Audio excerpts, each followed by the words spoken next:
Actions and the norms once she's done for the sake of the media.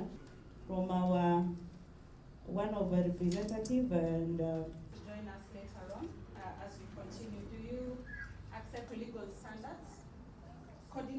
We are focusing today on social. In the lead up to the 2022 general elections, we realized there was a 20% increase in online hate, with then again TikTok emerging as a significant vector. So we'd get a lot of complaints from TikTok.